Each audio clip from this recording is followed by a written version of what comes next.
যাহারা এই সুন্নত, রসুলের সুন্নত এবং কোরআনকে আঁকড়িয়ে ধরতে পারবে তারা কোনোদিন আর পথভ্রষ্ট হবে না। ইসলাম বুঝতে গেলে আমাদেরকে দেখতে হবে আল্লাহ পাক কোরআনুল কারীমের মধ্যে কি বলেছেন, রসুল কি করেছেন, তার সাহাবা একরামরা কি করেছেন। আমরা কোরআন মনে করি হুজুরদের দেখে। হুজুর দেখে কখনো ইসলাম বোঝা যাবে? আমাকে দেখে আপনারা ইসলাম বুঝবেন? বলেন। আমি দোষ করলে ইসলামের দোষ না, এটা ভুল ধারণা। ইসলাম মানতে গেলে, বুঝতে গেলে আপনাকে দেখতে হবে কোরআন কি বলেছে, রসুল কি করেছে, তার সাহাবা ইকরামরা কি আমল করেছে। কোনো হুজুরকে দেখে ইসলাম মনে করিয়েন না, কারণ কোন হুজুরের ভেতরেও 100% কোরআনের আমল নাও থাকতে পারে, ঠিক কিনা? আল্লাহ রসুল শেষ মুহূর্তে এসে বিদায় লগ্নে রসুল ফাতিমার কান্না বরদাস্ত করতে পারে না।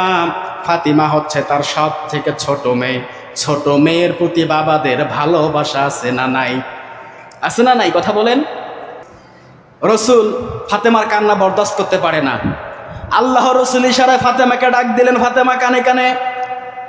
আল্লাহ রসুল ফাতেমার কানে কানে বললেন, ও ফাতিমা, কান্না করো না, তোমার কান্না আমার সহ্য হয় না রে মা, কান্না বন্ধ করে দাও। আমি কথা দিলাম, আমি ইন্তেকালের পর সবার আগে তোমার সঙ্গেই আমার সাক্ষাৎ হবে।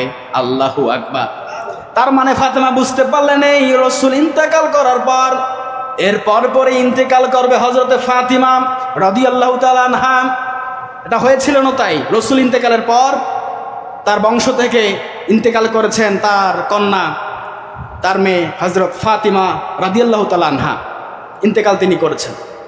ফাতিমা কান্না বন্ধ করে দেয়। পরবর্তীতে ফাতিমাকে জিজ্ঞেস করা হয়, ফাতিমা এতবার করে কান্না করলাম, আবার রসুল তোমাকে কানে কানে কি এমনটা বলল? কান্না থামিয়ে মুস্কি মুস্কি হাসছিল, কারণ কি? ফাতিমা বলেন, আমার বাবা জান আমাকে বলেছেন যখন আমার বাবা ইন্তেকাল করবে তার মানে সর্বপ্রথম আমার সঙ্গে সাক্ষাৎ হবে। তার মানে আমার বাবা ইন্তেকাল করার পর আমি ফাতেমার ইন্তেকাল হবে, সর্বপ্রথম আমার বাবার সঙ্গে আমার সাক্ষাৎ হবে। আল্লাহু আকবার। ফাতেমা কান্না করছিলেন, ফাতেমা কান্না বন্ধ করে দিলেন। আল্লাহ রসুল ইন্তেকাল করলেন।